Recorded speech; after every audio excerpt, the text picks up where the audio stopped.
I didn't think much of the rain that morning, just a gray sky, a slow, soaking drizzle on the windshield, and a stale silence in the car that matched the way I'd been feeling for weeks.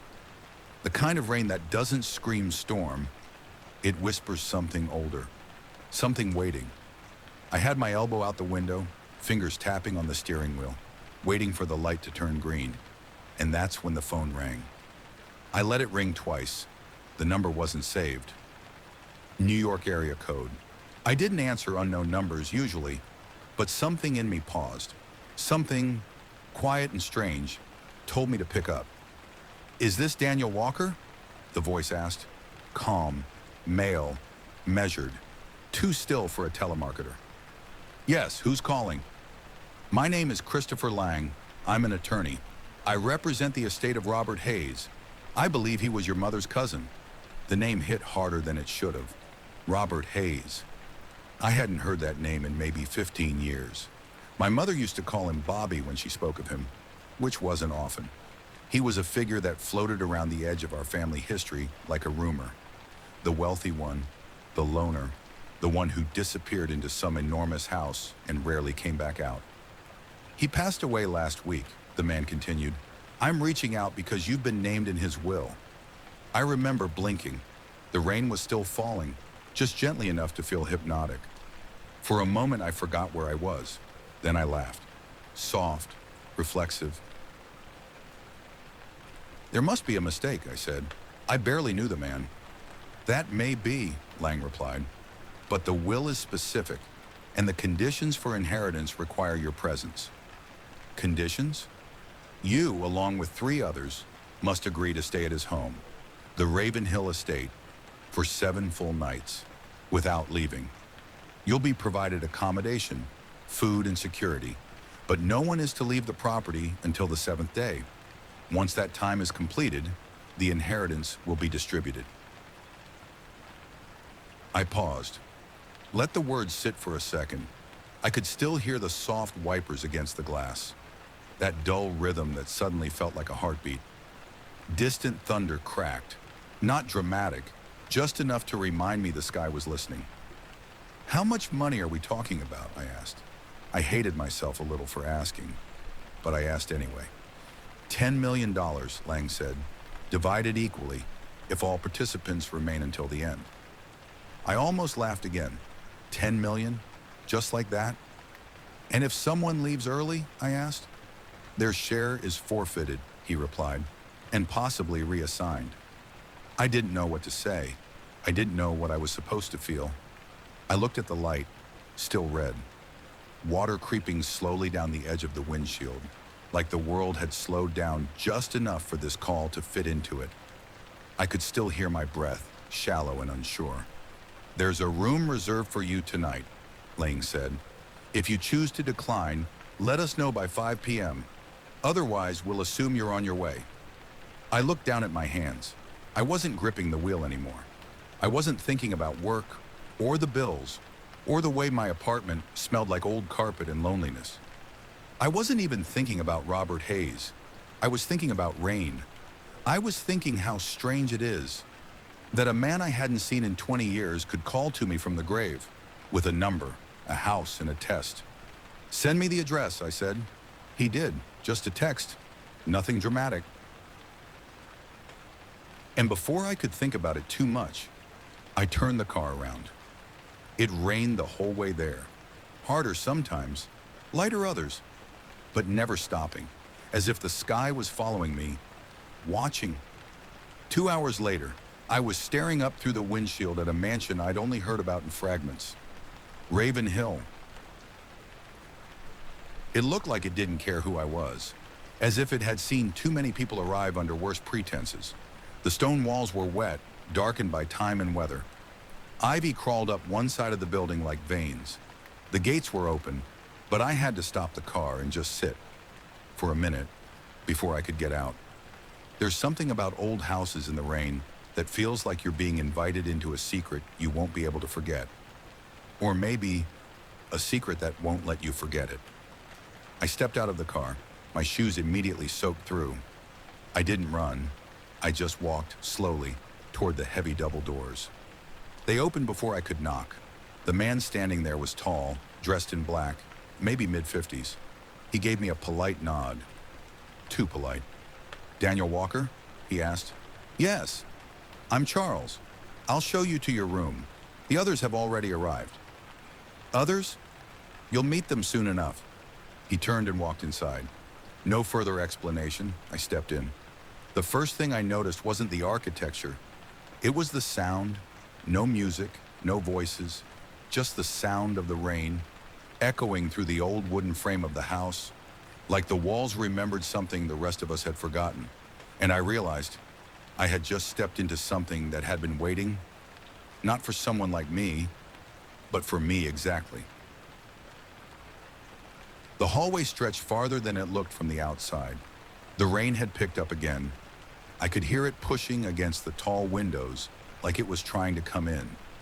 Every surface in the house looked like it had absorbed water from centuries of storms. Dark wood, worn edges, the kind of silence that doesn't come from peace, but from the absence of something. Charles walked ahead of me without speaking. His shoes were silent. Mine weren't. Mine squeaked, left prints. I felt like an intruder in someone else's memory. He stopped at a wooden door on the second floor, turned the key once, and held it open. "Your room," he said without emotion. Inside, a four-poster bed, large windows, deep red curtains, and a fireplace that looked like it hadn't seen a flame in decades. There was a chair by the window and a small desk with a leather notebook placed in the center, unopened. Charles stayed in the doorway. "The others are downstairs," he said. "Dinner will be at 6, mandatory." Then he left. I didn't unpack. I didn't even sit down. I walked to the window and pulled the curtain back with 2 fingers. The view looked out over the side garden, or what used to be one. A twisted tree leaned sideways, branches clawing at the sky. The rain made the whole place look like it had been dipped in charcoal. Soft edges, blurred lines, and black streaks running down the stone walls. Someone was walking through the garden. A woman, maybe mid-30s, with dark hair pulled tight, wearing a long coat and boots that looked expensive but soaked. She didn't look up at my window. She just stood beneath the tree for a moment, staring at something I couldn't see, then walked back inside through a side door. I let the curtain fall. Maybe that was Gracie. I remembered the name from childhood, Grace Hayes, the quiet one. My mother used to say she was too smart to be social, like it was a compliment and a warning. I hadn't seen her since I was maybe 10. The name Amelia also rang a bell. Cousin on Robert's side. Fierce, tall, bold. I remembered once overhearing a fight between her and my mother about money, and Robert's name came up. Something about him owing someone or hiding something. They stopped talking after that, and then there was Thomas, no nickname. Thomas Haywood, another cousin technically. I never met him, but I remembered hearing that he ran with the rich crowd and left the family behind. Rumors said he made and lost fortunes, burned through marriages and friendships like paper. My mother never liked him, which meant I probably wouldn't either. 3 people, and me. 4 strangers, connected by blood, barely. Brought together not by grief, but by the promise of $10 million. I hated that I was here for it. I hated that part of me, the part I didn't want to look at. Was doing the math. Was wondering what my cut would be if someone bailed early or disappeared. The house creaked behind me. I turned fast, but it was nothing. Just the shifting of wood and rain. Maybe the ghost settling in. I walked over to the desk and touched the notebook. It had that smell. Old leather, untouched pages, something dry and formal. I flipped it open. Blank. Except for one line, written in tight cursive on the first page. Pay attention to everything, especially yourself. No name, no context. But I knew it was Robert's handwriting. I didn't like how it made me feel. 6 o'clock came faster than I expected. I changed my shirt, ran a towel over my wet shoes, and made my way down the main staircase. The lighting was dim, not eerie, just practical. Candles and sconces, no modern touch screens or digital panels. This house didn't care about the future. It was built to outlive us all. The dining room was long, with high ceilings and two chandeliers that flickered from some unseen draft. There was a fire lit in the hearth. Someone had brought life back into the stone. The smell of burning pine filled the room. 3 people were already seated. I recognized Amelia immediately. Tall, sharp features, black hair swept back like she didn't care about the storm. She looked at me, not unkindly, just like she was measuring me. Across from her sat Thomas, tailored jacket, silver watch, face like he'd just stepped out of a magazine shoot for expensive whiskey. He raised a glass toward me slightly. His smile didn't touch his eyes.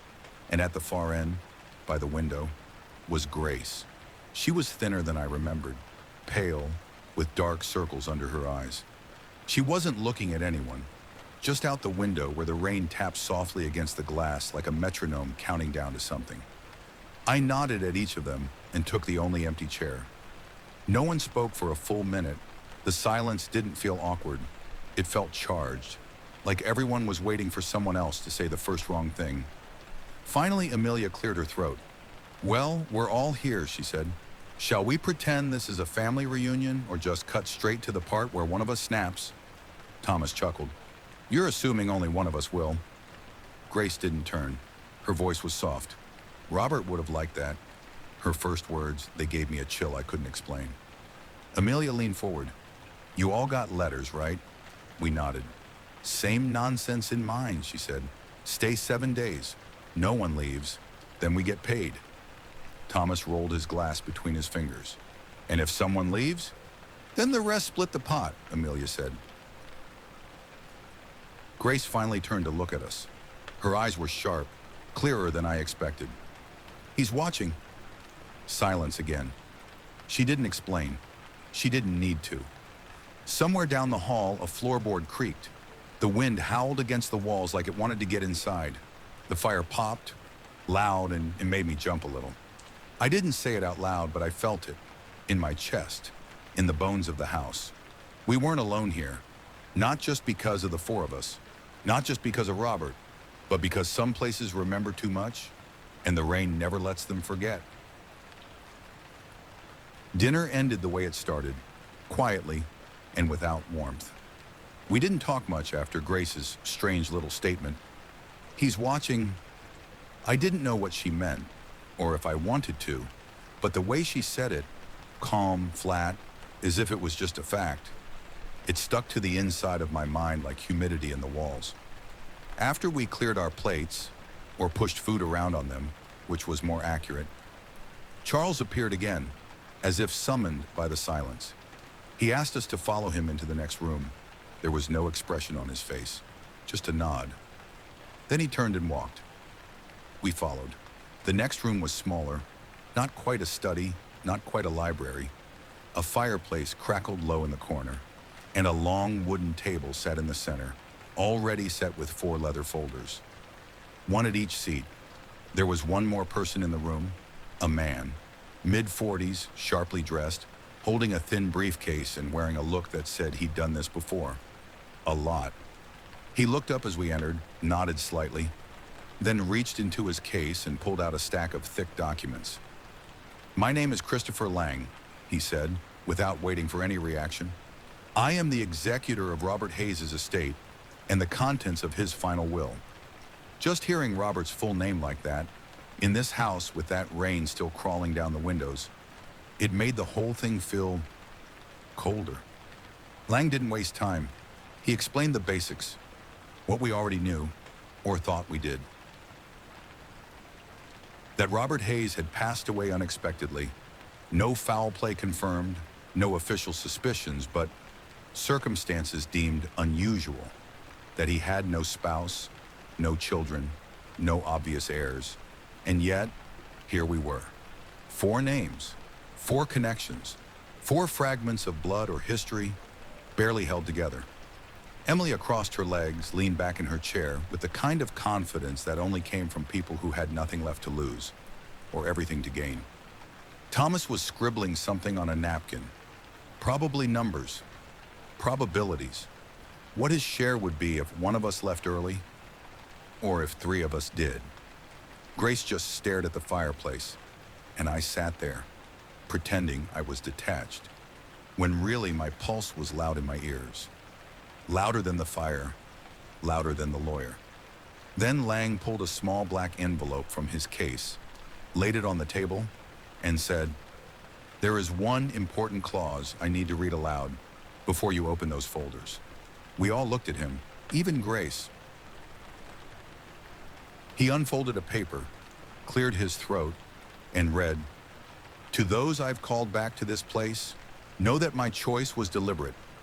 Know that I watched from afar, and I saw more than you think I did. These 7 days are not a game. They are a lens, a mirror, a test. You will see yourselves, perhaps for the first time, and you may not like what you find. Stay the full 7 nights, and the estate will be divided equally. But if one leaves, their share is absorbed by those who remain.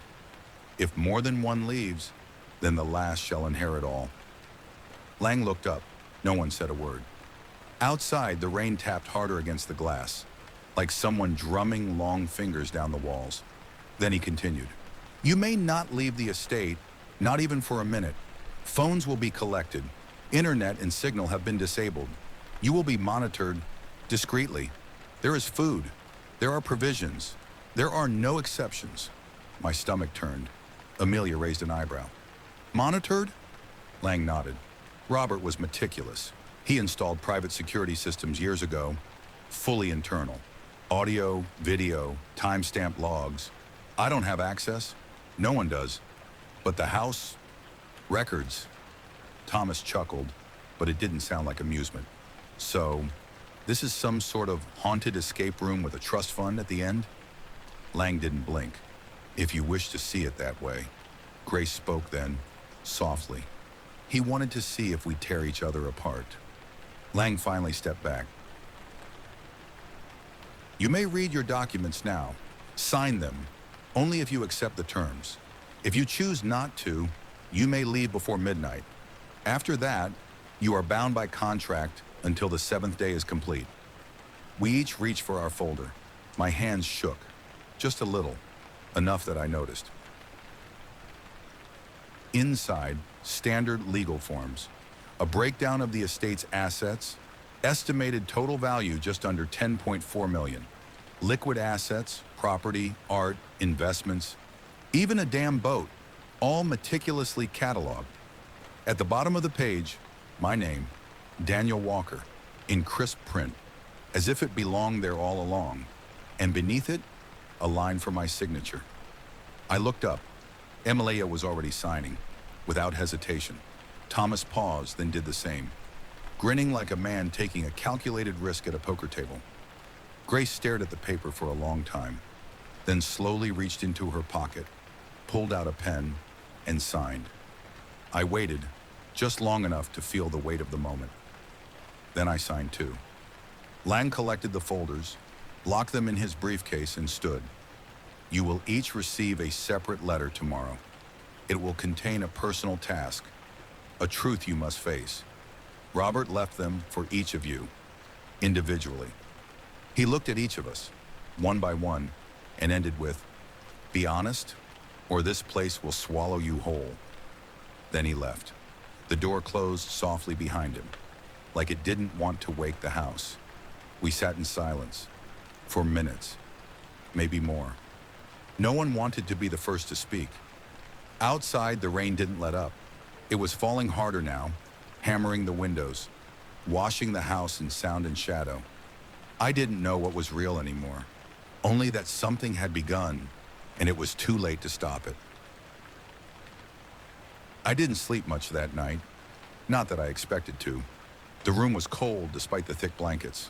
The fire had long since faded into embers, and I didn't bother trying to restart it.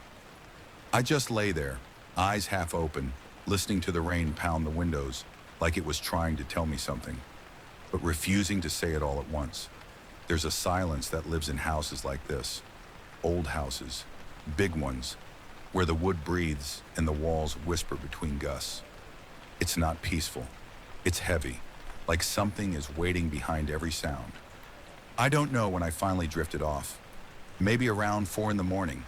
And even then, my dreams felt more like memories than fantasies. Images, blurred and water-streaked, of childhood faces I barely remembered. One of them was Robert, I think. He wasn't speaking. He was just standing across the room from me, face half in shadow, watching. When I woke up, the room was gray with soft morning light. Rain still falling, still steady, still endless. At some point, someone had slipped an envelope under my door. Black, sealed, no name on it. I stared at it for a while.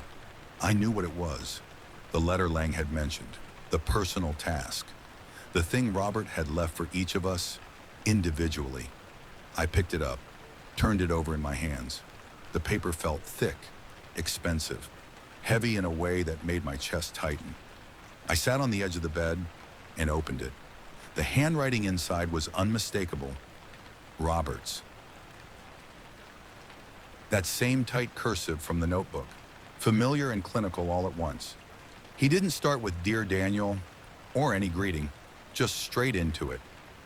You've spent your life thinking silence is safer than truth, but silence is just a lie in formal wear. I know you. I've watched you. I've heard what you never said. I stopped reading. My throat went dry. I looked around the room, like maybe someone was still there, but it was just me and the rain. I kept reading. You won't understand this at first. That's fine. The task is simple. You must tell the truth to the one you've lied to the most. Not because it will change them, but because it may still change you. That was it. No names, no context, no timeline, just a demand. I folded the letter slowly, carefully, like it might cut me if I moved too fast. I stood, walked over to the window, pressed my fingers to the cold glass. The rain blurred everything outside, the garden, the trees, the horizon. It made the world look like it had forgotten how to hold its shape. And in that moment, I realized I didn't know who the letter meant. Was it my mother? She was dead. Was it Grace? Emilia? Thomas? Was it myself? The question stuck to me like sweat. I got dressed and went downstairs. The house felt different in the morning. Not softer, just quieter. The kind of quiet that only follows after something has shifted. In the main hall, I passed Grace. She was sitting by the window, same place as the night before. Her eyes tracking the movement of the rain like it was a language she understood better than people. I almost stopped to talk to her, but I didn't. I kept walking. Emilia was in the kitchen, arguing softly with Charles about the coffee. She always needed control, even over the small things. Thomas wasn't anywhere I could see. I made my way to the study, the one where we signed the documents. It was empty now, the folders gone, but the fire had been relit, and the room felt warmer than the rest of the house. I sat in the same chair as the night before, and took out the letter again, stared at it, read it again. You must tell the truth to the one you've lied to the most. The words felt different this time. They weren't instructions, they were a mirror, and it made me think of something I hadn't thought of in years. There was a summer, I must have been 16, when Emilia came to stay with us for a week. Something had happened in her family. A fight, maybe. She didn't talk about it. She just stayed in the guest room and kept to herself. I remember one night she came to me, eyes red, voice shaking, and asked me something. Asked me to cover for her. She had snuck out, met someone, got into trouble. She begged me not to tell, and I promised I wouldn't. But I did. I told my mother, and within days everything came crashing down. Emilia left early. She never came back, never spoke to me again. I told myself it was the right thing, that I was protecting her. But the truth was, I was scared. Scared of what she'd done. Scared of what it would mean if I didn't say anything. I chose safety over loyalty. That's what the letter meant. She was the one, and now she was here, in this house, Again. I folded the paper, tucked it back into the envelope, and slipped it into my jacket. My heart was beating faster now. Because if I was right, if Robert knew about that lie, what else did he know? Who else had he been watching? I left the study and walked slowly toward the staircase. The rain continued, heavy now, rhythmic, like a clock with a pulse. I thought I saw something move at the top of the stairs. A shadow. Quick. Too quick. But when I reached the landing, there was nothing there. Just the long hallway and the sound of water dripping down the tall windows. My room door was still shut. But someone had left something outside it. Another envelope. White this time. I picked it up. No name again. Inside, just a single photo. A picture of me, standing in a hallway I didn't recognize, looking straight at the camera. Behind me, in the shadows, was another figure, out of focus. But somehow, I knew it was Robert. The house breathed differently at night. Not louder, not quieter, just older. It was around 10 when the lights flickered for the first time. I was sitting in the hallway, just outside my room, listening to the rain hit the high windows above the staircase. Every few minutes, a gust of wind would push the glass hard enough to make the wooden frame creak like bones shifting in their sockets. No one else was around. The others had scattered after dinner. Emilia disappeared into what I assumed was the library. Grace vanished like fog. Thomas, I heard him pacing on the phone upstairs, though no one had service, so I couldn't tell if he was talking to someone or just to himself. And me, I couldn't sit still. Something about this house, about the letter, about the photo, had peeled something open inside me, something raw and nervous.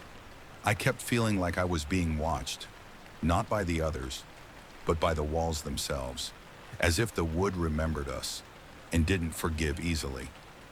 At 10:23 and the lights blinked again. Longer this time, 3 seconds off, then back on.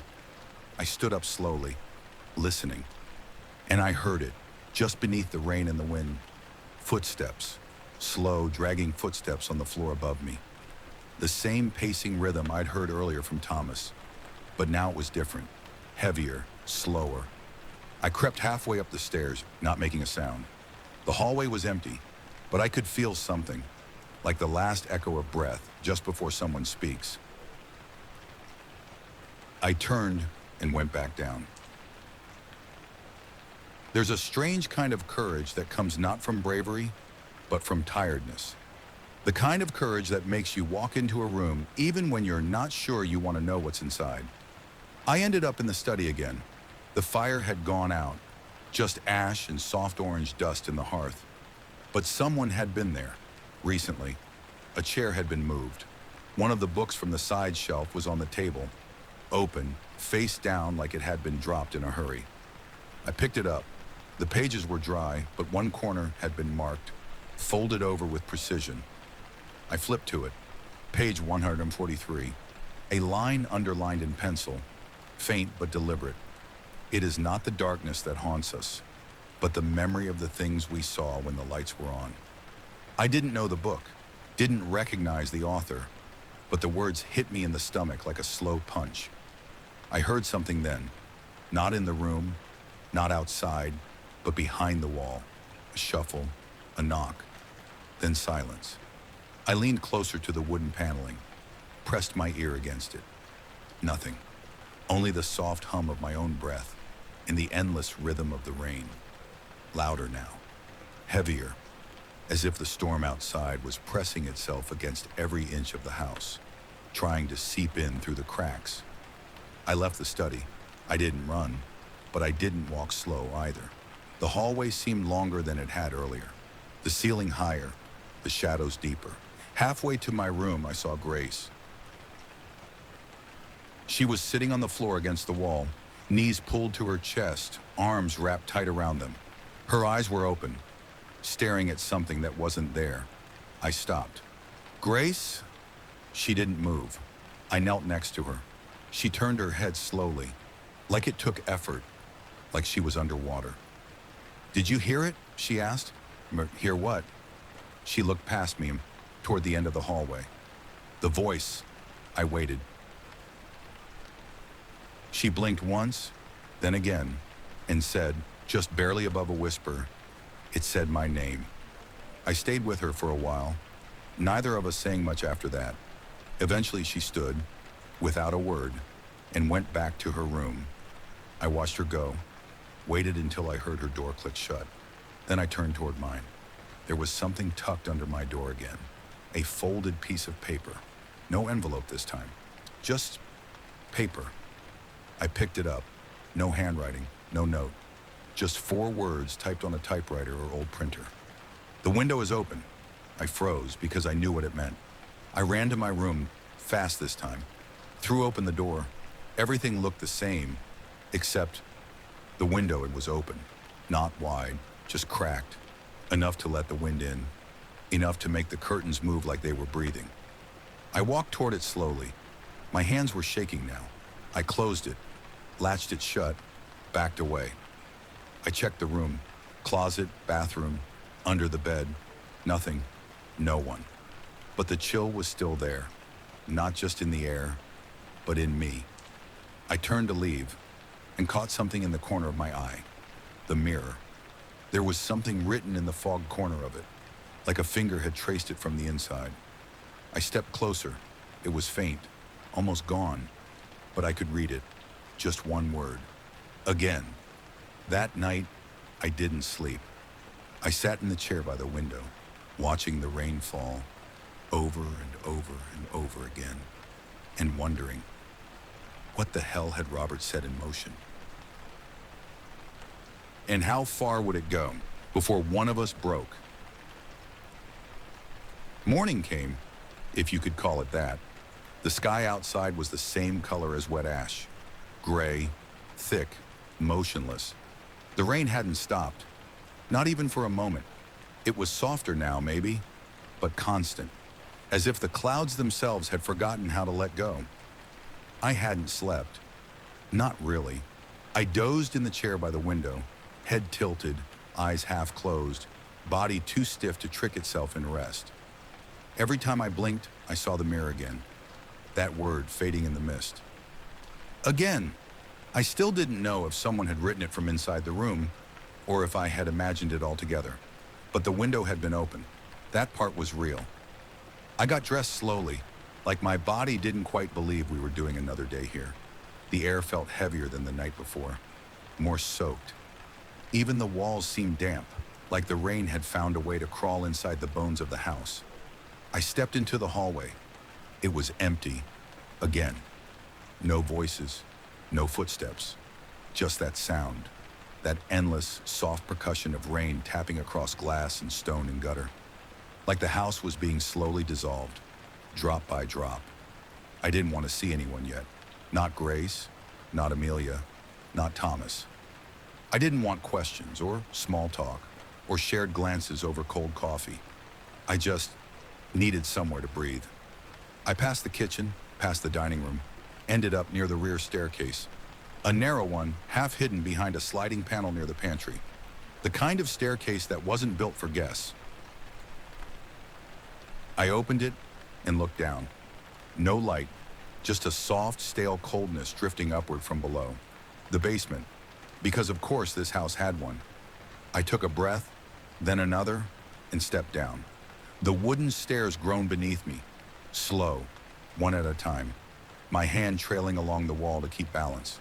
The further I went, the more the light behind me shrank, until I had to pull out my phone and use its flashlight. No service, but at least the screen still glowed. The basement wasn't big, but it wasn't empty either. Old furniture covered in sheets, stacks of boxes, shelves full of things too dusty to recognize. And the smell, old wood, mildew, and something faintly metallic. The scent of things forgotten, and left that way for a reason. I walked slowly, scanning the space, until I saw it. A trunk, not a box, not a suitcase. A proper old-world trunk, black with steel corners and leather straps. It sat under a plastic tarp in the corner, half hidden behind an unused bookshelf. I pulled the tarp off, dust and moisture flying into the air like startled ghosts. The trunk was locked, of course it was, but the lock was old, rusted, not built to last. I found a crowbar leaning behind a stack of chairs. I don't know why I didn't question it. Maybe by then, I'd stopped expecting this place to make sense. The lock snapped easier than I expected. I opened the trunk. Inside were files, dozens of them, labeled by hand, dates, names, and near the bottom, one marked in red ink, Daniel Walker, personal. I didn't touch it, not at first. I just stared at it, like it might vanish if I moved too fast. Then I reached in, pulled it out, and opened it. Inside were photos, me, from different years, different places. Some I remembered, high school, college, that apartment I lived in for 2 months in Philadelphia. Others, I didn't remember being taken. Private moments, unseen angles. Someone had followed me, watched me, and documented it all. There were also letters that were not from me, but about me. Old family correspondences, notes in Robert's handwriting. One of them read, "He's the one, no doubt. The resemblance grows stronger every year. He doesn't know, and perhaps he shouldn't. But I owe him something. I owe his mother more than I ever repaid." My chest tightened. I read it again. "He's the one." I don't know how long I stood there. Could have been 5 minutes. Could have been 50. The sound of the rain above felt far away, like I was underwater. Eventually, I found the courage to keep digging. At the bottom of the folder, a sealed envelope. My name, full name, Daniel Malcolm Hayes Walker. I stared at it, felt the words press against my ribs like fingers reaching through the paper. I didn't open it, not yet. I closed the folder, placed it in my coat, and relocked the trunk, as if somehow that would put the truth back in place. As I turned to leave, I caught movement from the corner of my eye, a shape shifting behind the far shelf. I froze. The light on my phone flickered. I raised it, slowly, toward the back wall. Nothing. Just more boxes. I didn't call out, didn't ask, "Who's there?" because I already knew no one would answer. I left the basement the way I came. Slow, quiet, heart beating loud enough to drown out the stairs. Back in the hallway, I paused. The air felt different again. Warmer, more awake. Voices echoed from the main room. Emilia and Thomas, arguing. About what, I didn't know, but something had cracked. Something was opening, and Robert's ghost, or whatever was left of him, was still pulling the strings. I went to my room, shut the door behind me, took out the envelope, and just held it, not ready to open it, not yet. The rain hit the window harder now, steady, aggressive, rhythmic, like a warning. Or maybe like applause.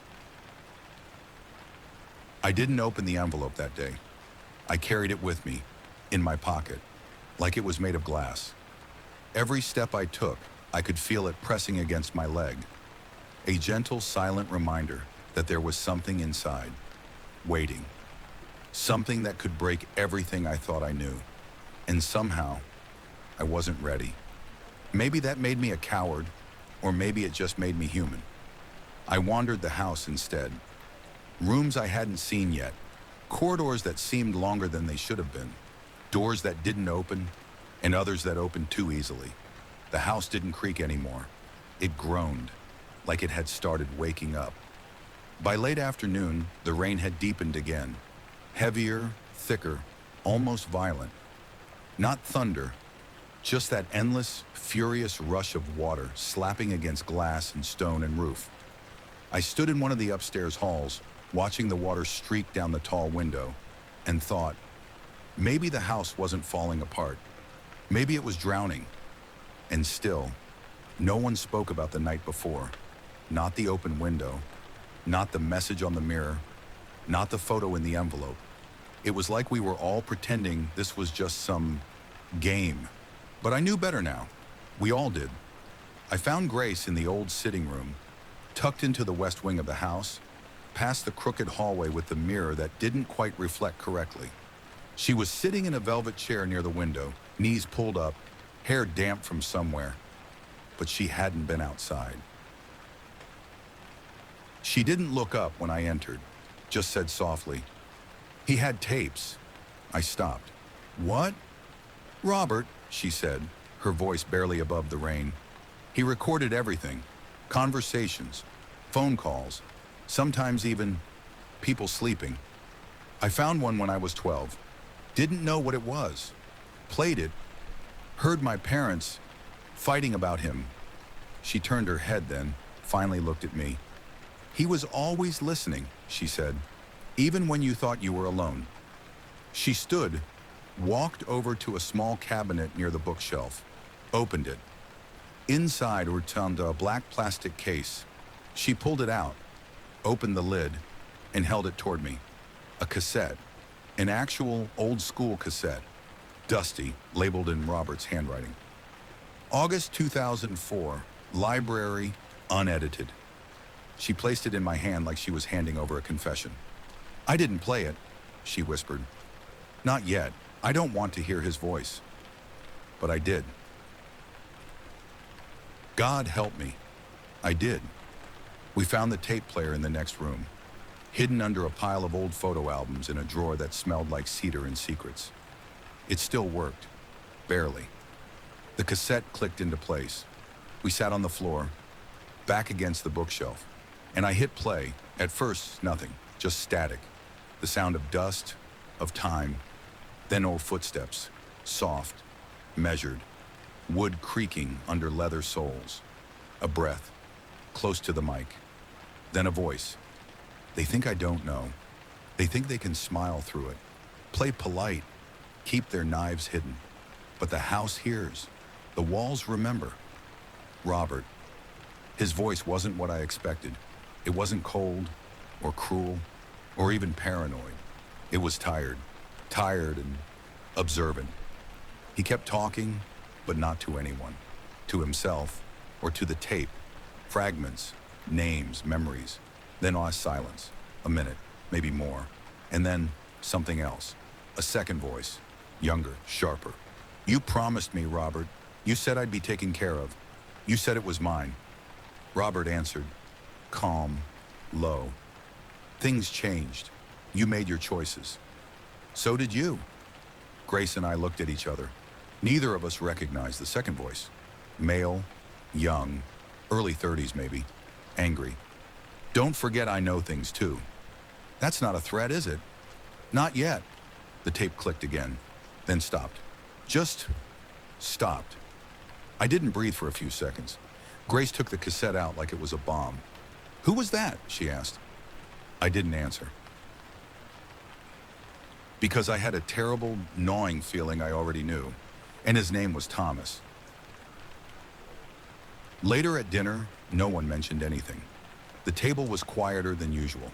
Thomas showed up last, sat down like nothing was wrong, smiled, poured himself a drink. I watched him carefully, every gesture, every pause, and I saw it, the tension in his jaw, the way his eyes didn't land, the way he laughed just half a second too late. He knew. Not that we'd heard the tape. Maybe, but he knew what was on it. Afterward, I slipped back upstairs, back to my room, and I did something I hadn't done since arriving. I locked the door, not because I felt safer that way, but because I needed to feel like I still had a choice. The envelope was still in my coat pocket. I sat at the desk, took it out, laid it in front of me, stared at it. Not just at the name on the front, but at the weight of it, the meaning, the blood. Robert Hayes, my mother's cousin, was my father. I knew it before I even opened the letter. The folder in the basement, the photo, the tone of the letter I'd already read. It was all there, the truth, hiding in plain sight. And yet, seeing it in ink, in his words, that would make it real. I couldn't do it, not yet. I slid the envelope back into the drawer and shut it. The rain hit the window harder now, so hard it sounded like fingers, like something wanted in, or like something wanted out. The envelope was still there, sitting in the drawer, silent, patient, like it knew I would come back to it eventually, but not yet. That night, at the 8th since I arrived, didn't feel like the others. The rain was slower, not lighter, just slower. Like it had grown tired of making noise and had shifted into something heavier, more deliberate. The kind of rain that doesn't want attention, only obedience. Dinner passed in near total silence. Grace barely touched her food. Amelia stared out the window the entire time, jaw clenched, fingers tapping a rhythm on the wine glass. And Thomas, he smiled too much, laughed too loud at nothing, said things that didn't land. He was hiding something, but he wasn't ready to say what. Not yet. None of us were. Afterward, Charles approached us one by one, holding a silver tray. On it, 4 small envelopes, white, sealed. We each took ours without speaking. No one needed to ask what they were. The task, Robert's final instruction, not legal, not enforceable, but something more dangerous, personal. I didn't open mine right away. I carried it with me down the hallway, listening to the rain tap against the tall windows like a ticking clock with no hands. Every corner of the house felt sharper now, like the air had teeth. Eventually, I stepped into the library, alone, and sat in the deep leather chair near the fireplace.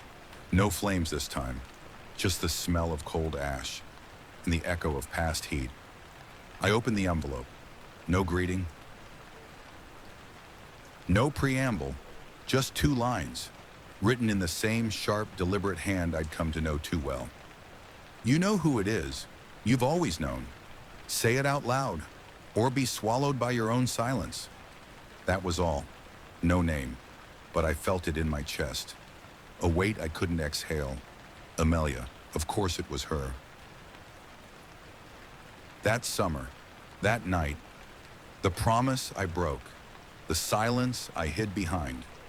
She had trusted me, and I'd betrayed her. All because I wanted to look like the good son, the obedient one, the one who did the right thing, even when it wasn't. I thought of the look in her eyes when she left the house that morning, all those years ago. She didn't yell, she didn't curse. She just looked at me, like I was already gone. I stood, I walked the length of the room once, twice, rain echoing in my ears. Then I found her, in the corridor near the west wing, leaning against the wall with her arms crossed, her expression unreadable. "Can we talk?" I asked. She didn't move, didn't blink. Then, slowly, nodded. We stepped into one of the side salons. The rain echoed louder through the glass ceiling, a constant hollow rhythm above our heads. I didn't sit, neither did she. I just spoke. "I lied to you," I said. Her face didn't change. "I told them, back then. I told my mother you snuck out, that you were with someone. I knew you trusted me to keep it between us. But I panicked. I didn't know what to do." Her arms stayed crossed. "I wanted to protect you," I said. "At least that's what I told myself. But the truth is, I wanted to protect myself more. Still nothing, just the rain. And I've never said it, not once. I buried it, and you never asked." Finally, she spoke. 3 words. "I didn't have to." She uncrossed her arms, took a slow step toward the center of the room, and turned her back to me. Then, "I knew the minute you looked away. You were 16. You were scared. I was too. But you let me carry it." I swallowed hard. "I'm sorry. You're late." Those 2 words, not cruel, just factual, cut deeper than anything else she could have said. And then she turned back. But her face had softened, just slightly. "Did he know?" she asked. I didn't answer. Because we both already knew the answer. Robert knew everything. He didn't need cameras for that. We left the room separately. I went back to mine, closed the door, sat on the bed, and felt lighter. Not better, not forgiven, but like I'd finally taken a stone out of my chest that had been there for half my life. And yet, the rain still fell. No pause, no shift, no reward. Just the endless, steady tap, tap, tap, as if the house didn't care what we confessed, only that we did it. That night I didn't check the mirror, didn't look at the window. I just sat in the dark, with the letter still in my coat pocket, and my breath moving slower than usual. Somewhere in the house, a door creaked open. I didn't go check. I didn't need to. The house was moving now, with or without us. And I had a feeling the worst truths hadn't been spoken yet, not even close. I heard it before I saw it, a soft, dull, shifting sound, like breath being exhaled through old wood, or air finding its way through a crack that wasn't there yesterday. It was early, maybe just past 5 in the morning. Still dark. The sky hadn't even tried to lighten yet. The rain was steady, like always, but more distant, more hollow, as if it was falling somewhere far away, and we were hearing it through water. I'd barely slept again. Too much weight in my chest. Too many thoughts I couldn't fold small enough to fit into dreams. So I walked. Down the hall, barefoot. The wooden floors cold under my feet, creaking in all the wrong places. I wasn't sure where I was going. I just knew I couldn't stay in my room anymore. The air felt wrong. The walls too narrow. The shadows too curious. That sound, the one I'd heard earlier, it grew louder near the library. A low moan, not human, not mechanical. Just the house, calling. I turned the corner, and there it was. A door, half open, just slightly. But here's the thing. There was no door there yesterday. I was sure of it. That part of the wall had always been smooth, seamless. I'd walked past it at least a dozen times. There was no knob, no hinges, no reason to think it was anything but structure. And yet now, a gap, maybe 2 inches wide, just enough to see a sliver of darkness behind it. I stood there, watching it, waiting for it to make sense. But it didn't. I don't remember making the decision to walk toward it. I just did. My hand touched the edge of the door, cold, damp. I pushed. It opened without sound. Inside, a stairwell, spiral, stone, narrow, and wet. Not dripping, not flooded, just damp enough that the walls glistened under the faint light from my phone. The smell was older than the rest of the house. Dust and mold and something metallic, something sharp. I stepped down. The steps went deeper than I expected. 10, 20, maybe more. Each one felt like I was stepping further away from something I didn't even know I was losing. At the bottom, another door. This one already open. And behind it, a room. Long, rectangular, lined with shelves, but no books. Tapes, hundreds of them. Cassette tapes labeled by hand. Row after row. Decades, maybe. I stepped inside, slowly, like I was trespassing in time itself. Each label bore a date, a name, a location. Amelius, July 1998. Thomas, kitchen, Jan 2001. Grace, night terrors, 2003. Daniel, first visit, 1995. My stomach dropped. I reached out, picked up the one with my name. The label was faded, but it was there. My name. My first visit to this house, when I was 8. I didn't remember being recorded. I didn't remember much of that visit at all. Just fragments. A big staircase, Robert's cologne, the smell of cigars and floor wax, and a heavy door I wasn't allowed to open. The tape felt heavier than it should have. I slipped it into the player sitting on the metal desk nearby. Hit play, at first, static. Then, my voice, young, high-pitched, nervous. "Is that your piano?" Robert's voice in response, calm, amused. "It was. Do you play?" "No, but I want to learn." A pause. "Maybe you will, if you stay." Then the sound of a door opening. Footsteps. Another voice. Unfamiliar. Female. "He looks just like you." Static again, then silence. Then the sound of someone breathing, close to the microphone. The tape ended. My hands were shaking. I didn't know what scared me more. The fact that he had all of this, or the fact that I wanted to hear more. There were tapes on the far shelf marked with red dots. Unlike the others, they had no names, just dates. Recent ones. Last month, 2 weeks ago, yesterday. I didn't touch them. I couldn't. Instead, I walked to the end of the room and found another file box. Inside, papers, typed transcripts, hundreds of pages of everything we'd said in the house since arriving. Our conversations, our arguments, the silence between our words. It had all been recorded, cataloged, filed. This wasn't just a house, it was an archive, a museum of guilt. I don't know how long I stayed there, just standing, breathing in old secrets. Eventually, I left, back up the stone steps, back into the hall. The hidden door closed behind me, without a sound.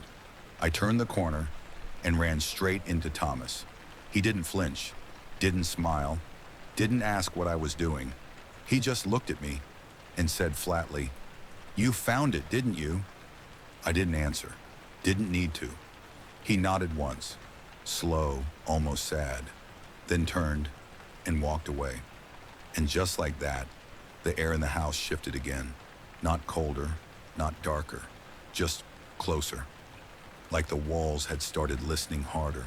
Like the truth was no longer hiding, it was moving toward us. It started with a whisper, then a slam, then everything broke. The rain hadn't stopped. Of course it hadn't. It had become a part of the house by now. Not just outside, but inside, in the ceilings, in the stairs, in our lungs. Like we were breathing the storm itself. It was just past midnight. The house was dark except for a few lamps left burning in the main room, flickering against the rain-slicked windows. The air felt swollen, like something was pressing in from all sides. I was in the hallway when I heard the first voice. Emilia, sharp, controlled, but too loud to be casual. I followed it, found them all in the drawing room. Emilia, Thomas, Grace, all standing. No one sitting, no drinks, no pretense. This wasn't a conversation. This was something else. Something finally snapping. Thomas stood near the fireplace, arms folded tight across his chest. Grace was by the window, back turned to the room, her posture stiff, like someone trying not to cry or scream. Maybe both. And Emilia was on fire. "You lied to us," she said to Thomas. "You knew about the recordings. You knew he was watching." Thomas didn't flinch. "I didn't know everything." "You knew enough," she said. Her voice wasn't raised. Not yet, but there was steel in it now.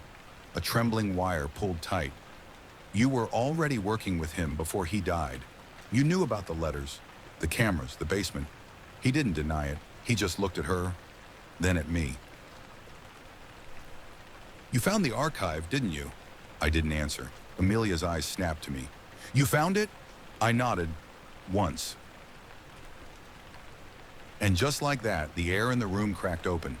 Grace turned around, face pale, lips pressed together like she was holding something inside that might break her ribs if it got out. "No one told me," she whispered. "No one told any of us," Emilia said. Thomas stepped forward. "Robert had his reasons. You think I liked being part of it? You think I wanted to be his eyes in this place?" Emilia laughed, once, bitter and sharp. "You chose to be part of it." He pointed at her. "So did you." Her voice went quiet. "I didn't know what I was choosing." Silence, thick, wet, heavy. Only the sound of the rain and the wind rattling against the tall windows. Then Thomas looked at me again. "What did your letter say?" I didn't move. He took a step closer. "Come on, we're past pretending now, aren't we? What did he ask you to admit?" I stared at him. "Why? So you can write it down somewhere? Add it to the collection?" That hit something. His face twitched, just slightly. "Was he your father?" I asked. The room froze. Thomas blinked. Once. Twice. "What?" I took a step forward now. You were the voice on the tape, arguing with him. You said he promised you something, that it was yours. His jaw tightened. Grace's eyes flicked between us, wide and frightened. Tell me I'm wrong, I said, but he didn't. He just stood there, then said, quietly, he raised me. No, Amelia snapped. He used you. And you're so sure you're different? Thomas turned to her, eyes hard. You think he didn't use all of us? He chose us for this. Every piece of it. He brought us here not to give us anything, but to watch what we do to each other. Grace whispered something, but none of us heard it. Then she said it louder. Do you think he knew he was dying? No one answered. Thomas lowered his eyes. I think, he said slowly, he planned it. A pause. Emilia's voice broke the silence. He set this house like a trap. Thomas nodded. I felt it too. The truth. Pressing in, thick and shapeless, like fog you can't breathe through. He brought us here to force our hands, to make us speak, to make us see each other. But why? What did he want? Redemption? Punishment? Entertainment? Or maybe just the truth, the real kind, the kind that bleeds when you speak it, the kind you never get back once it's out. I looked at each of them, Emilia, Grace, Thomas, all of us tied to him in different ways, by blood, by guilt, by lies. This house wasn't haunted, it was the ghost, the manifestation of his watching, his listening, his quiet manipulation. And now, it was our mirror. I felt it in my spine, a moment that comes before collapse or clarity. And then, Emilia screamed. Not words, just a raw, unfiltered sound. Grief, rage, release, all wrapped into one terrible breath. She turned and slammed her fist into the edge of the mantel. Something cracked. Her hand, or the marble. Then she sank to the floor, breathing hard. Grace knelt next to her, silent. Thomas didn't move. And me. I walked to the fireplace, picked up the poker, held it in my hands like it might anchor me. The house creaked above us. The wind whistled through something that shouldn't be open. The rain fell harder, and far off in some distant corridor, I swore I heard a door click open. Again, Robert was gone. But this was the shouting hour, and none of us were getting out untouched. It wasn't the letter, it wasn't the photo, it wasn't even the file in the basement or the tapes with my name on them. It was something smaller, something I couldn't explain. The way my voice echoed in the stairwell 2 nights ago, the shape of it, the exact way his did in the recordings. That was the moment I knew. Not guessed, not wondered. Knew. Robert Hayes was my father. Not biologically, not legally, not in any clean or comfortable way. But truth doesn't need paperwork. Sometimes, truth lives in bone. It started to make sense. Not all at once, but in waves. Little moments from childhood, odd silences. Things my mother never quite said. The way she looked when his name came up.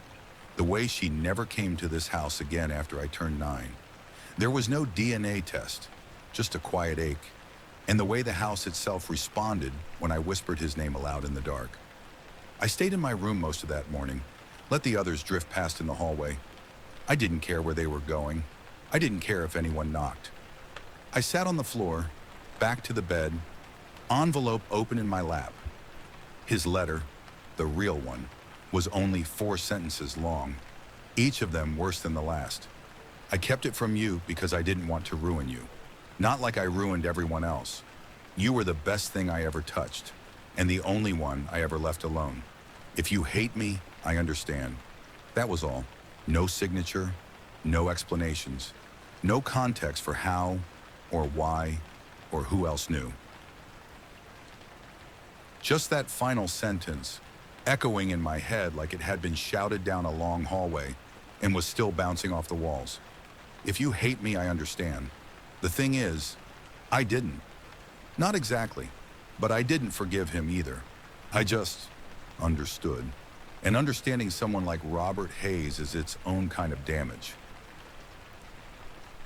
He wasn't a monster, Not completely, but he was a man who built mirrors instead of doors, who couldn't love anything without testing it first. A man who thought knowing someone was more important than being known.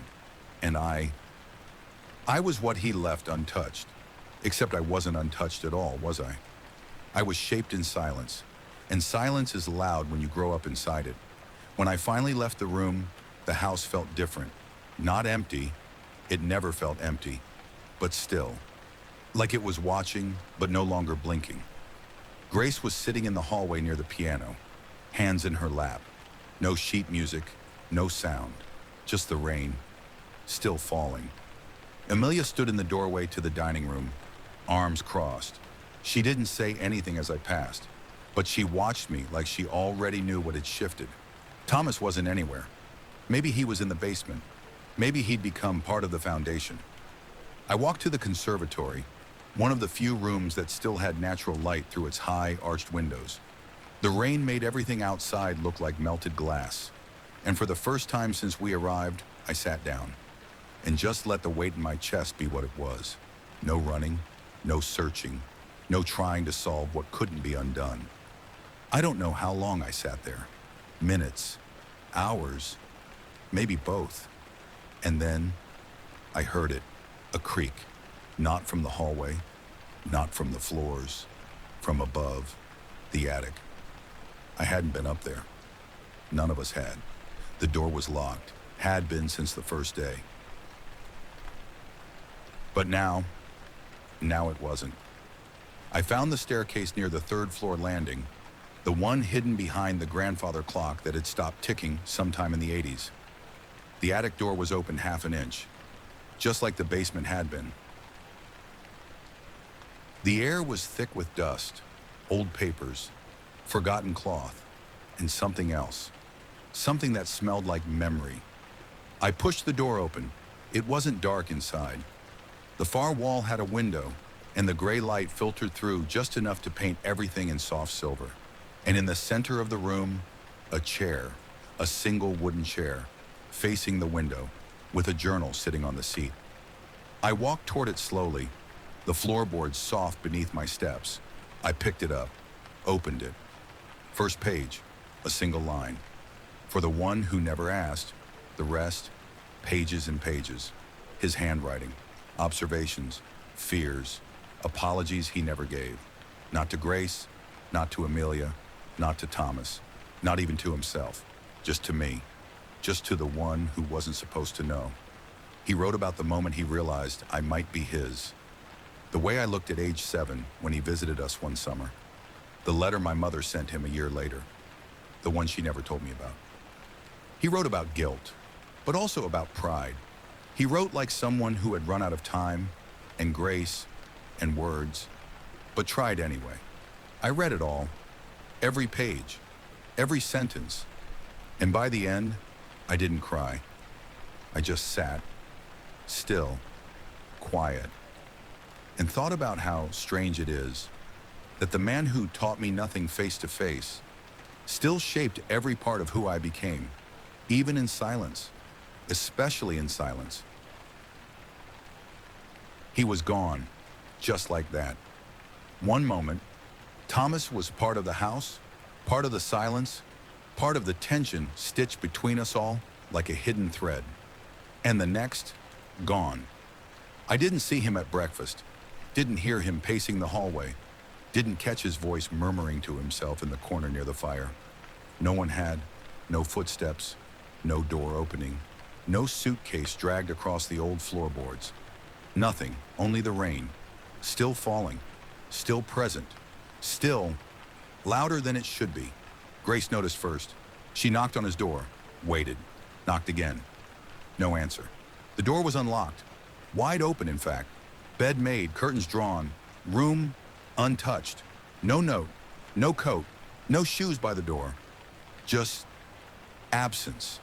That kind of absence that doesn't feel like travel or sleep or anger, but like subtraction. Amelia stood by the stairs, arms folded, lips tight. She didn't ask the obvious question. Neither did I, because we both knew, even if we didn't say it aloud, he didn't leave, he vanished.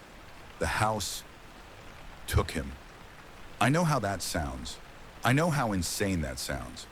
But after everything, after the tapes, the attic, the letter, after the mirror, the whispers, the basement file that somehow had photos of me no one should have had, disappearing didn't feel like the most impossible thing anymore.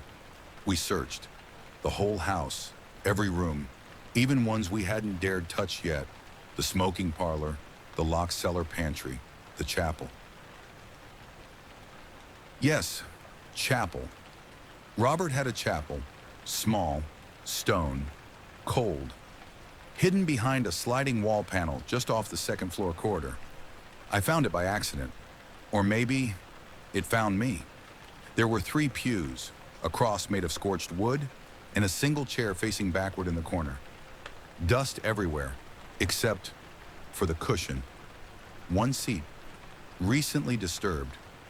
I sat there for a long time, not praying, just listening, trying to hear anything besides the sound of blood moving behind my eyes. Grace found me later. She sat beside me in the pew without a word. We didn't speak for 10 minutes, maybe more. Then she said, so softly I barely heard it, "He hated being invisible." I turned. She didn't look at me. Thomas, that's what made him mean. Not anger, not jealousy. It was invisibility. He thought he had to make noise to exist. I nodded. I should have told him I saw him, she added, then stood, left me alone again. And I thought, maybe Robert knew Thomas would break first. Maybe that was the point of this place. Not to inherit anything, but to see who vanished and who stayed. That night, Amelia sat with me in the library. The fire was dead again. No one tried to restart it. We drank tea from chipped porcelain that probably hadn't been touched in 20 years. It tasted like dust and paper and old leaves. She looked at me, and I saw it in her eyes. Fatigue, not tiredness, but a deeper thing, a soul tiredness. We're not getting anything, she said. No money, no property, no legacy. Not really. I didn't respond. She continued. He gave us this house not to reward us, but to expose us. He wanted to see what we did with the dark. Then, I think he loved you. It hit me harder than it should have, she shrugged. But I think he also didn't know how to love anything without setting fire to it first. I stood, paced once around the room, stopped by the fireplace, stared into the soot. Do you think Thomas is dead? I asked. She didn't answer for a long time. Then, I think Thomas is gone. I turned. That's not the same thing. It is in here, she said, tapping her chest with 2 fingers. It is when you disappear inside yourself long before your body follows. We didn't talk after that. Not that night. I went back to my room, locked the door, listened to the rain for hours, and dreamed. But I can't tell you what I saw. Only that when I woke, the pillow was wet, and it wasn't from tears. It started with smoke. Not much. Just a whisper at first, drifting in under the crack of the door like a secret that had waited too long to be told. I smelled it before I saw it. Wood, paper, and something darker. Old ink, burning memories. I opened the door. The hallway was fogged, not thick, not blinding, but enough to smear the edges of the light. Enough to make you blink twice and wonder if what you saw was really there. Then, a flicker. Orange light.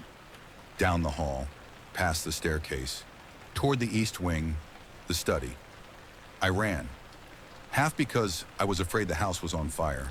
Half because I wasn't sure I wanted saved. I reached the door. It was open. Inside, flames. Contained. For now. A pile of files, tapes, papers, Robert's archive, stacked in a heap on the floor, fire licking up the edges, dancing across ink like it had been starving for it. And next to it, Grace, holding the last tape in her hand, unlabeled. She didn't look up when I entered, just stared at the flame, eyes wide, calm. I didn't shout, didn't ask why, because I knew. She tossed the tape into the fire like a coin into a wishing well. It cracked, a sharp sound, then melted into silence. The smoke thickened. I stepped closer, slowly. She turned to me finally and said just 4 words. "He recorded everything." I nodded. "I found one," she continued, "of me, from when I was 11. Her voice shook, barely, but enough. I didn't remember it, not really. But hearing it, hearing me, it made everything feel like it had never been mine. Like I never had a childhood, just documentation. She smiled, or tried to. "Do you know what that does to a person?" I nodded again. And that's when something broke. Not in her, in me. I looked at the fire, at the files curling in on themselves, blackening, disappearing, and I didn't stop it. I just let it burn, let it all go. Robert's truth, whatever it was, didn't belong to him anymore. It didn't belong to any of us, because it had never been about truth. Not really. It was about control, the way he held it, spun it, distorted it. He made mirrors, not windows. He didn't show us who we were. He showed us who we were under him. And I was tired of being defined by a ghost. So I added my letter to the pile, the one with my name on it, the one with 4 sentences and no apology. It caught fast.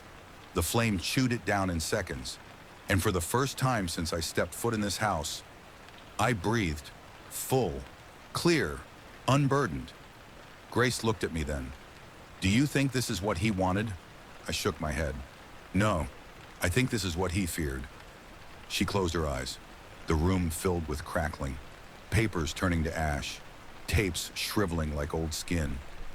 And still, the rain fell outside. It hadn't stopped once since we arrived. Maybe it never would. After the fire died down, we opened the windows. Let the cold air in, let the smoke drift out. No alarms went off, no sirens, no shouts. Just silence. And wet air. I stayed behind after Grace left, sat on the floor near the blackened pile, watched the last embers die. I thought of Amelia, thought of Thomas, thought of the attic, the mirror, the tape, the photograph I never showed anyone. And I realized this wasn't about family, not anymore. It was about escape, about unhooking from the roots someone else planted. This house wasn't our inheritance, it was our anchor, and we had to cut it loose or drown with it. I found Amelia in the hallway, told her everything, what we burned, what it meant. She didn't look shocked, she just exhaled. "You're sure?" "Yes," she nodded once. Then, I had a letter too. Mine said, "You already know the ending." I thought it was about money, or Thomas, or... She stopped herself, then looked at me. But I think he meant something else. I think he meant, I've been carrying the same story since I was a girl, and maybe it's time I stopped reading it. We stood in silence. Then I said, "We can leave, Amelia." She blinked. "What?" "We don't have to wait for the 7th day. We don't have to play by his rules anymore. We can leave. Tonight." She hesitated. The house groaned, a soft, aching sound, like wood remembering something painful. Emilia looked toward the main stairwell, toward the door, then back at me. "Let's go." We should have left. We said we would. We meant it, but we didn't. Not that night, because just as we were packing, just as Grace zipped up the old leather bag she brought and Amelia folded her coat over her arm, we heard it. A sound. Soft, hollow, mechanical. A click. From the end of the hallway near the study, the hidden wall had opened again. We all stopped, looked at each other like we were caught in some ancient spell. It wasn't thunder, wasn't the wind. It was the house, calling us back. I don't know why we followed. Maybe we were too curious. Maybe we were too afraid not to. Or maybe some doors. You don't walk through by choice. They find you. We moved slowly, past the burnt-out pile in the study, past the cold fireplace, down the narrow passage behind the bookshelves where the paint still peeled in long, curling strips. And there, At the end was a drawer, a single old drawer, halfway open, like it had waited decades for someone to look. Inside in a file, no dust on it, no label, just a black cover, unmarked. But when I picked it up, I felt it. Weight, age, and something else. Finality. We carried it back to the dining room, the three of us. No one said anything on the walk back.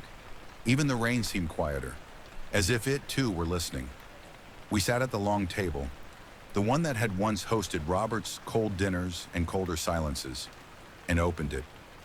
Inside, pages, typed, detailed, chronological. It wasn't about one of us. It was about all of us. Not just family, everyone. People who had visited the house, servants, neighbors, letters from the town's attorney, records from orphanages, old yearbooks, copies of emails, bank transfers, handwritten notes from Robert's desk. Amelia flipped one page, then another. She grew paler with each one. She couldn't finish, because we all understood. This wasn't just an archive, it was a map, a control system. He had tracked everything, every movement, every transaction, every broken promise, every lie we told, and every truth we buried. He had built this house like a vault, but instead of money, he filled it with leverage, secrets, collateral, and now it was all open. I looked at Grace. Her hands trembled. These are things he never should have known. She wasn't talking about herself. She was talking about her mother, about the pregnancy that no one ever admitted happened, about the adoption no one was supposed to speak of. I turned a few pages forward, and there, I saw it, my name, not the usual, Daniel Malcolm Hayes Walker, but a subfolder, another file, labeled simply, The Day I Knew. It was a journal entry, Robert's voice, again, this time in print. He looked up at me with that same expression I used to wear. Not the smile, the suspicion, the hunger to know more than he was allowed. I saw myself in him, and I hated it, and I loved it. I stopped reading. The page felt like it was burning, not because of the ink, but because of the recognition. Emilia reached for it gently, read the next line aloud. I always thought legacy meant wealth, but it doesn't. It means replication. It means repeating yourself in someone else's body. She looked up at me and said, very quietly, he thought you were him. The air in the room felt thick, as if we were reading from a holy text no one should touch. Grace stood. I'm done, she whispered. She walked out of the room, slow, steady, not angry, not afraid, just done. I looked at Amelia, and I said, maybe for the first time with complete clarity, I don't want any of this. She nodded. I don't either. We stared at the file for a few more seconds. Then I closed it, sealed it back into the drawer, locked it, left the key on the table, let someone else find it in 20 years if they wanted, because I was finished being an echo, finished being a mirror. We walked to the front door, put our coats on. Grace waited on the porch. The rain hadn't let up, but it felt different. Not punishing anymore, just constant. We didn't take bags. We didn't take papers. We didn't take anything but each other. And when we stepped outside, into the gray, into the storm, into the quiet that only came when you finally told the truth, I looked back once, just once. The house didn't glow. It didn't groan. It didn't try to stop us. It simply stood still. And I thought maybe that's all Robert ever wanted, to see who would stay and who would walk away without needing anything more. We didn't speak for a while, just walked down the gravel path, past the broken lantern, past the weeds that curled like fingers across the stone. The house behind us didn't call, didn't whisper, didn't breathe. It just faded with every step we took, and still, the rain fell. Not violently, not dramatically, just steady, a soft curtain between us and everything we were leaving behind. Grace was the first to speak. Where will you go? I didn't know. I hadn't thought that far. Because this wasn't escape. It wasn't freedom either. It was something quieter. Something like permission. I don't know, I said. She nodded. Maybe that's good. Amelia walked ahead of us, hands in her pockets, hood up. She didn't look back. I wasn't sure if she would. We reached the edge of the estate road. The trees hung low overhead, their branches slick with water, bending under the weight. The air smelled like moss and ash and memory. Emilia finally stopped, turned. Her face was unreadable. Not cold, not distant, just calm in a way that made me ache. We don't owe him anything, she said. Not anymore. And still, we stood there. None of us moved, because that was the choice, wasn't it? Walk away or turn around. Not because of money, not because of answers, but because of who we were without him, who we might be with him gone. Grace looked at me. You could keep the house, she said softly. It was meant for you, wasn't it? In the end, I didn't respond. Because I didn't know if that was true. Robert's idea of meant was never simple. He didn't believe in gifts, only in tests. I stepped forward, rain soaking through my shoe, and said, I don't want it. Simple, final, like dropping a stone into water and watching the ripple end. I don't want to become him. Emilia smiled, just a little, the first time in days. Not because it was over, but because I had finally said what we'd all been afraid to admit, that the real inheritance wasn't the land or the letters or the tapes. It was the temptation to control, to watch, to hold people hostage in your memory. And we were all walking away from it, together. We kept moving. The road curved, dipped slightly toward the old iron gate that hadn't opened in decades. Thomas used to say it would creak like hell when it finally gave. But when we got there, it was already open, swung inward, as if someone had left it that way, or had always meant for it to be open, just not until the right moment. We stepped through. No lightning, no thunder, no cinematic ending, just rain and the sound of gravel beneath our feet. We made it down to the car. It was still where we left it, covered in wet leaves, cold, but not dead. Grace got into the passenger seat. Amelia took the back. I slid behind the wheel, turned the key. The engine started, a low rumble, steady, grounding. We sat there for a moment, letting it all catch up. The silence, the heat from the vents, the realization it was over. At least, this part was. I looked into the rearview mirror, saw Amelia watching the house through the back window.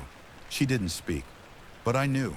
We were all carrying a piece of it with us now, not as a curse, but as a choice, to be something else, to stop repeating the patterns we'd inherited, to stop building walls out of people, and start letting them leave. The road was long, winding, no cell service, no lights, just wet blacktop and shadows. But it was ours now. The choice had been made, and none of us looked back. It's been weeks, maybe months. I'm not counting anymore. Not like I used to. Some mornings, I wake to silence and think I've gone deaf, only to realize it's just that the rain has finally stopped. And then it starts again. It always starts again. I live small now, quiet, in a rented place near the coast where nothing remembers who I used to be. No mirrors with memories, no rooms with secrets in the walls, just space and air and time. The kind of time that doesn't press against your chest. I haven't spoken to Grace in a while. She sent a postcard once from a town in the south I'd never heard of. It said, "No ghosts here, just laundry and coffee. I keep it on the fridge." Emilia and I, we talk sometimes. Not about the house, not about Robert. We talk about strange dreams and rain and what music we used to love when we were 12. She's good at pretending it didn't break her. And I've gotten better at pretending I'm not still trying to rebuild what I don't have a name for. But I know this. We left. That matters. That means something. Because we could have stayed. We could have turned around. We could have become him. But we didn't. And now, when I hear rain on the roof, or see an old man's handwriting in a book margin, or catch my own reflection in a window and think it's his, I just let it pass. I let it be part of me. Not all of me. Sometimes, people ask me why I don't talk about my family. Why I never bring up where I grew up, who raised me, what I inherited. And I smile. Say something like, it's complicated, because it is. And also because it isn't. He left me everything, and I chose to leave it behind.